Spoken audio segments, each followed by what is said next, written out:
다음으로 2018과 119호 공직선거법 위반에 대해서 보도록 하겠습니다. 이 부분 기소된 범죄 사실의 요지는 피고인이 2016년 20대 총선에서 새누리당 내 이른바 비박계 후보들을 배제하고 자신을 지지하는 소위 친박 인물들을 국회의원으로 대거 당선시키고자 대량의 여론조사를 실시하고 공무원 지위를 이용해서 선거 전략을 마련하는 등 선거운동 기획에 관여하고 새누리당 경선운동에 관여했다 하는 여론조사 실시, 선거운동 기획 관여, 당내 경선운동 관여 등 세 가지 공직선거법 위반에 관한 것입니다. 피고인은 이 공소 사실에 대해서 이를 보고받거나 지시 승인한 바 없다라든지 사실관계나 법리적인 문제에 대해서 이유를 들어서 공소 사실을 모두 부인하고 있습니다. 이에 대해서 이 사건의 쟁점을 중심으로 법원이 판단한 내용의 요지를 또한 말씀드리도록 하겠습니다. 우선 피고인의 변호인이 공소 제기의 적법 여부와 관련해서 공소 사실이 특정되지 않았다거나 또 일부 공소 사실은 6개월의 공소 시효가 완성됐다라는 등의 주장을 하고 있습니다. 그렇지만 이 부분에 대해서는 판결문에 상세한 판단을 한 바와 같이 받아들이지 않습니다. 유무죄에 대한 부분에 대해서 보면 우선 피고인의 공모 관계와 관련해서 피고인이 이 사건 공소 사실에 기재된 범행에 관하여 정무수석 현기왕 등으로부터 이를 보고받고 지시 승인했는지 여부에 대해서 먼저 살펴보도록 하겠습니다. 이 법정에서 조사한 증거들을 종합을 해보면 공소 사실에 대해 기재된 범행은 20대 총선 이후에 원활한 국정 수행을 위해서 총선에서 국정 운영을 지지하는 소위 친박 인물들을 다수 당선시켜야겠다 하는 피고인의 인식과 의지에서 비롯된 것으로 보입니다. 따라서 피고인이 각 개별적인 행위에 대해서 모두 구체적으로 이를 인식하고 그에 관한 실행 행위를 직접 가담하지는 않았다고 하더라도 이 사건 여론조사 또 선거운동 기획, 경선운동 범행 전체에 관하여 피고인이 공모하였다는 점을 충분히 인정할 수 있습니다. 좀 더 구체적으로 살펴보도록 하겠습니다. 먼저 20대 총선을 앞둔 당시의 정치적 상황을 보면 당시 새누리당은 대통령인 피고인을 지지하는 이른바 친박 진영과 김무성 의원을 중심으로 하는 이른바 비박 진영 사이에서 당 주도권을 놓고 적지 않은 갈등을 빚고 있었고 이러한 이유로 청와대로서는 국정 운영에 어려움을 겪고 있는 상황이었습니다. 그 상황에서 2015년 가을경에 김무성 대표가 20대 총선과 관련하여 국민 여론을 반영한 경선 방식을 전면 도입하겠다라고 발표했는데 이러한 방식은 인지도가 높은 현역 의원들에게 유리하여 당시 청와대로서는 현역 의원이 많은 비박 진영에 유리한 방식을 내세운다는 반감을 가지고 있었습니다. 여기에다가 총선 이후의 원활한 국정 운영을 위해서는 새누리당의 승리뿐만이 아니라 새누리당 의석 중 다수를 친박 세력이 차지하는 것을 실질적인 목표로 해서 총선에서 친박 세력이 다수 당선되게 하는 전략을 논의할 필요가 있었습니다. 그런데 새누리당과 당 사무처는 김무성 대표 등 비박계의 영향력 아래에 있었기 때문에 경선 및 총선과 관련하여 친박 진영의 선거 전략을 기획하는 실무는 대통령을 정무적으로 보좌하는 청와대 정무수석실에서 담당할 수밖에 없는 상황이었습니다. 이에 따라서 정무수석 현기환은 정무비서관 신동철 등에게 친박 인물들을 위한 공천 및 선거 전략을 수립하도록 지시하였고 그 과정에서 정무수석실에서는 여론조사를 실시하고 또 이른바 친박 리스트, 전체 선거 지역구별 후보자 현황 자료, 광역지구별 경선 및 선거 전략 자료, 새누리당 공천 룰 관련 자료 등 대략 4가지 종류의 총선 관련 자료를 작성하고 계속 업데이트하게 되었습니다. 그러면 이 여론조사나 친박 리스트 등 총선 관련 자료 등에 대해서 피고인이 보고받고 지시 승인했는지에 대해서 보면 우선 보고나 지시 승인을 받았을 것으로 보이는 정무수석 형기관은 이를 대체로 부인하고 있지만 정무수석실 담당자들은 이러한 자료들을 작성하고 대통령에게 보고하였다라는 취지로 구체적으로 진술을 하고 있는 데다가 대통령 부속 비서관인 정호성의 진술 또한 이에 부합하는 부분이 있고, 나아가서 이 법정에서 확인된 여러 사정, 즉 정무수석실 비서관과 행정관 다수가 동원이 돼서 상당한 기간 동안 여론조사와 총선 관련 자료 작성을 한 점, 그리고 이러한 자료들은 모두 구체적인 실행을 전제로 하고 실제로도 상당 부분 실행된 점, 새누리당 공천은 그 자체로 정치적으로 민감한 사안으로서 중대한 이해관계가 얽혀 있는 것일 뿐만이 아니라 이 사건 여론조사 또한 100회 이상 대규모로 실시되고 그 비용 또한 10억 원을 초과해서 발생한 것이어서 이러한 것들이 정무수석 개인이 대통령의 지시 승인 없이 독자적으로 진행할 수는 없었을 것으로 보이는 점 등을 종합해 보면 이러한 일련의 행위들은 모두 피고인에 대한 보고와 피고인의 명시적 또는 묵시적인 승인 내지 지시하에 이루어진 것으로 봄이 타당합니다. 다음으로 새누리당 공천관리위원회 구성에 관해서 피고인이 보고받고 지시 승인했는지에 대해서도 살펴보도록 합니다. 이 또한 직접 지시를 받았을 것으로 보이는 정무수석 형기관은 자신이 개인적으로 이항구를 공천관리위원장으로 새누리당에 추천했다라고 하지만 정무비서관 신동철은 정무수석 형기관으로부터 대통령이 이항구를 새누리당 공천관리위원장으로 지정했다라는 취지의 말을 직접 들었다고 진술을 하면서 그 경위에 관해서도 구체적으로 진술을 하고 있습니다. 또한 정무수석 형기관이나 친박 세력의 중진 의원인 최경환 의원 등의 진술도 이에 일부 부합하는 데다가 판결문에 상세하게 기재한 바와 같은 당시의 정치적인 상황이나 새누리당 내의 권력 구도나 역학관계, 또 정무수석실에서 공천 관련 자료 등을 작성하게 된 경위나 시점, 공천관리위원회 구성 전후에 정무수석실 자료가 전달된 경위 등을 종합해 보면 정무수석 형기관이 대통령인 피고인의 지시 승인을 받아서 새누리당의 이항구를 공천관리위원장으로 선임할 것을 요구했다라고 충분히 인정할 수 있다고 판단됩니다. 마찬가지로 공천관리위원 등 공천관리위원회 구성에도 관여하였다는 점을 인정할 수 있습니다. 결국 이 사건 공소 사실에 기재된 범행에 대하여는 피고인이 모두 공모하였다라고 인정이 됩니다. 다음으로 구체적으로 거론된 여론조사 실시, 그리고 총선 관련 각종 자료의 작성, 또 공천관리위원회의 구성 관여 등의 행위가 공직선거법에서 금지하는 선거운동의 기획행위에 해당하는지 보도록 하겠습니다. 먼저 여론조사 실시에 관해서 증거를 종합을 해보면 피고인의 주장과 같이 단순히 선거 판세를 분석하고 그에 따른 선거 결과를 예측하기 위해서 여론조사를 실시한 것이라기보다는 총선이 실시되기 전에 미리 지지율이 많이 나오는 친박 인물이 누구인지, 그 규모는 어느 정도 되는지 등을 파악하여 그러한 친박 인물들을 새누리당 후보로 출마시켜서 당선시킬 목적으로 그와 같은 전략을 수립하면서 전략 수립의 기초 자료로 여론조사를 실시한 것으로 판단됩니다.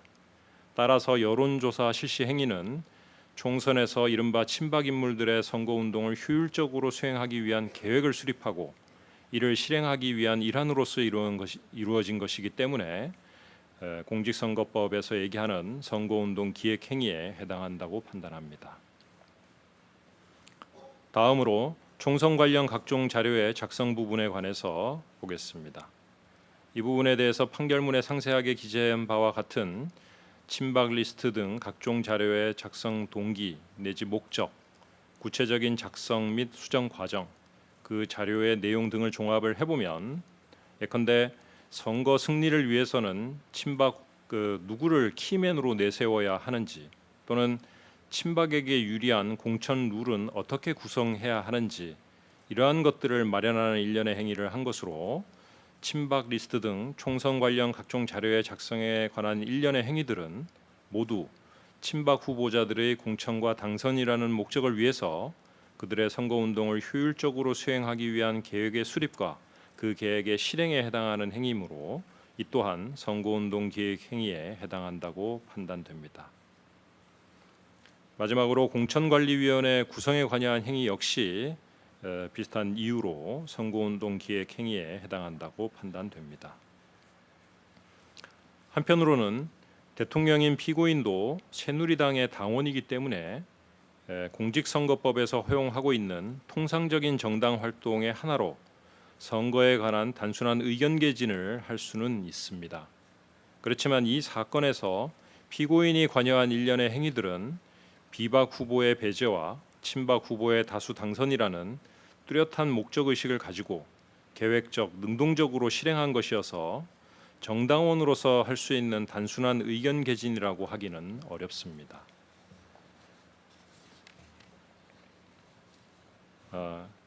그리고 당내 경선 운동에 관여한 부분에 대해서도 보도록 하겠습니다. 증거관계를 종합을 해보면 이 부분 공소사실에 기재된 범행, 즉 정무수석실에서 공천관리위원회에 친박 리스트 등 총선 관련 자료 등을 전달한 행위나 친박 후보자에 대해서 지역구를 변경하거나 출마하도록 종용한 행위는 비박 후보를 배제하고 특정 친박 후보를 당선시키기 위한 목적의사를 가지고 능동적, 계획적으로 한 행위이기 때문에 이것은 공직선거법에서 말하는 경선운동에 해당한다고 판단됩니다. 물론 설령 일부 지역구에서 당내 경선 자체가 실시되지 않았거나 또는 문제되는 행위들이 당내 경선이 실시되기 전에 이루어진 것이라고 하더라도 이러한 일련의 행위들은 당내 경선을 포함해서 새누리당 공천 과정에서 있을 수 있는 모든 가능성을 실제로 염두에 두고 이에 대비해서 특정 친박 후보자가 승리하도록 하는 방안을 마련한 것이기 때문에 대법원 판례 등에 비추어서 당내 경선 운동에 해당하는 데는 아무런 문제가 없습니다. 지금까지 말씀드린 이유로 결국 2018 고합 119호 공직선거법 위반의 점은 모두 유죄로 판단합니다. 이상으로 각 사건에 대한 유무죄의 판단에 대한 설명을 마치고 유죄로 인정한 부분에 대해서 형을 정한 이유를 말씀을 드리도록 하겠습니다. 먼저 2018 고합 20호 국정원 자금 수수 관련한 국고손실 범행 부분에 대한 양형 이유를 말씀을 드리겠습니다. 피고인은 국정을 총괄하는 행정부의 수반인 대통령으로서 법과 절차에 따라서 국정을 수행하고 특히 국가의 예산을 그 용도와 목적에 맞추어서 엄정하게 집행하고 이를 감독해야 할 지위에 있었습니다. 그러한 피고인이 단지 청와대 비서관으로부터 국정원 자금을 지원받을 수 있다는 보고를 받았다는 것만으로 그것이 적법한지에 대한 최소한의 확인 절차도 거치지 않은 채 권한을 남용해서 자금 지급을 요구함으로써 지속적으로 국고를 손실하였다는 점에서 그 비난 가능성은 매우 크다고 하겠습니다. 피고인은 국정원장들로부터 약 3년의 기간에 걸쳐서 30억여 원에 이르는 특별사업비를 교부받았습니다. 이 사건 범행으로 인해서 국가가 입은 손실 규모가 상당합니다. 또한 피고인은 국정원장들로부터 교부받은 특별사업비 중 일부를 사저관리비 또는 본인 의상을 위한 의상실 유지 비용 등 사적인 용도로 사용하기도 한 것으로 보입니다. 이러한 국고 손실의 범행으로 인해서 무엇보다 엄정해야 할 국가 예산 집행의 근간이 흔들리게 되었을 뿐만이 아니라 해당 국정원의 예산이 국정원 본연의 직무인 국가 안전 보장에 제대로 사용되지 못하게 됨으로써 국가와 국민의 안전에도 위험이 초래될 우려마저 있었습니다. 따라서 피고인에 대해서는 그 책임에 상응하는 엄중한 처벌이 필요하다고 하겠습니다. 더욱이 피고인의 대통령 재임 기간 동안에 국정원장 3명 모두가 국정원장 특별사업비를 피고인에게 전달하게 된 것은 국정원장에 대한 지휘 감독권을 가지고 있는 피고인의 지시에 의한 것이라는 점을 고려하면 이러한 장기간의 대규모 국고 손실 범행에 대한 궁극적인 책임은 피고인에게 있다고 보아야 합니다. 그럼에도 피고인은 이 사건 범행을 부인하면서 오랜 기간 자신을 보좌한 비서관들에게 그 책임을 미루고 있고 수사기관의 조사뿐만이 아니라 재판을 위한 이 법정에의 출석까지도 전혀 응하지 않고 있습니다. 다만 다른 한편으로 피고인에게 유리한 사정으로는 피고인이 처음부터 국정원 자금을 사적으로 사용할 의도나 어떤 부정한 목적을 가지고 국정원 자금을 교부해 줄 것을 요구했다고 보이지는 않습니다. 다른 한편으로는 이전 정부에서부터 청와대에서 국정원 자금을 전달받은 바 있다는 잘못된 관행에 기대어 본건 범행을 저지른 면도 있는 것으로 보이기 때문에 범행 당시에 피고인이 그 위법성을 크게 인식하였을 것으로는 보이지 않습니다. 또한 국정원장들로부터 교부받은 특별 사업비 중 일부를 공적인 용도로 사용하기도 한 것으로 보입니다. 이러한 사정과 피고인이 이 사건 범행 이전에 형사처벌을 받은 전력이 없다는 점도 함께 고려하도록 합니다. 다음으로 2018 고합 119호 공직선거법 위반에 대한 양형 이유를 말씀드리겠습니다. 피고인은 국민에 의해서 선출된 국가 원수이자 행정부의 수반인 대통령으로서 국민으로부터 위임받은 권한을 헌법과 법률에 따라서 오로지 국민 전체를 위하여 행사함으로써 사회 공동체를 통합시켜야 할 헌법적 책무를 지고 있습니다. 특히 선거는 국민주권주의와 대의제 민주주의를 실현하는 핵심으로서 국민이 직접 대표자를 선출하여 민주적 정당성을 부여하는 절차이기 때문에 선거에서의 공정성은 민주국가에서 그 무엇보다 중요하고도 필수적인 것입니다. 선거가 공정하고 투명하게 이루어질 수 있도록 하는 가장 우선적인 책임은 헌법의 수호자이자 국정의 총책임자인 대통령에게 있습니다. 또한 우리 헌법과 법률은 대의제 민주주의를 구현하기 위해서 정당의 자유를 보장하고 정당에 대한 국가의 보호를 규정하고 있습니다. 따라서 대통령은 정당제 민주주의가 제대로 기능할 수 있도록 이를 보장할 책임 또한 가지고 있습니다. 그럼에도 피고인은 20대 총선을 앞두고 새누리당 내에서 자신과 견해를 달리한다는 이유로 특정한 세력을 배척하고 자신을 지지하는 인물들을 국회의원으로 다수 당선시키고자 대통령의 지위를 이용하여 계획적이고 조직적으로 여론조사를 실시하거나 선거 및 경선 전략을 수립하였으며 새누리당 공천관리위원회 구성에 개입하고 자신을 지지할 세력에게 유리한 공천 방식을 공천관리위원회에 전달하여 반영되도록 하는 등의 일련의 선거법 위반 범행을 저질렀습니다. 피고인의 이러한 행위는 대통령으로서의 헌법적 책무를 방기하여 국민으로부터 부여받은 권한을 함부로 남용한 것으로서 우리 헌법의 근본 가치인 대의제 민주주의를 훼손하고 정당의 자율성을 무력화시키는 행위라는 점에서 그 죄질이 결코 가볍지 않습니다.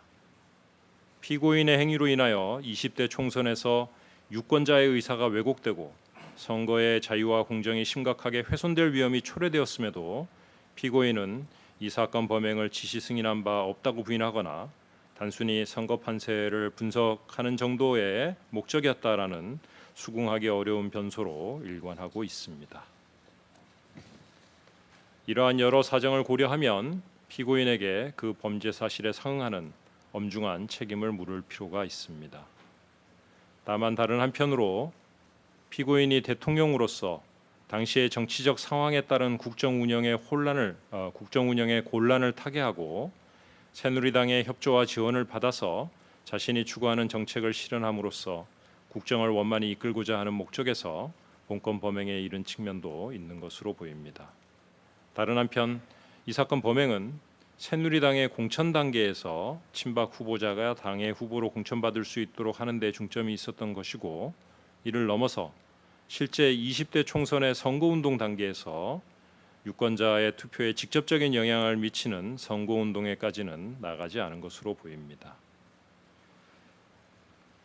이상 각 두 사건에 대한 개별적인 양형 이유를 말씀드렸고 이와 같은 피고인에게 불리하거나 유리한 양형 사유와 그 밖에 이 사건 공판 과정에서 나타난 다른 모든 양형 요소 더 나아가서 법률에 정해진 법정형과 처단형, 그리고 대법원에서 공고하고 있는 양형 기준 등을 모두 종합해서 피고인에 대해서 구체적인 형량을 정했습니다.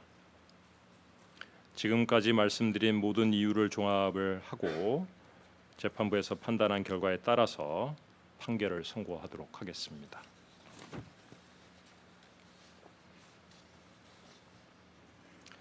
먼저 2018 고합 20호 특정범죄 가중처벌법 위반 사건에 대한 판결을 선고하겠습니다. 주문. 피고인을 징역 6년에 처한다. 피고인으로부터 33억 원을 추징한다. 피고인에 대하여 위 추징금에 상당한 금액의 간압을 명한다. 이 사건 공소사실 중 2016년 9월경 교부받은 2억 원 관련 특정범죄 가중처벌법 위반 국고손실의 점 및 각 특정범죄 가중처벌법 위반 뇌물의 점은 모두 무죄. 위 무죄 부분 판결의 요지를 공시한다. 2018 고합 119호 공직선거법 위반 사건에 대한 판결을 선고하도록 하겠습니다. 주문.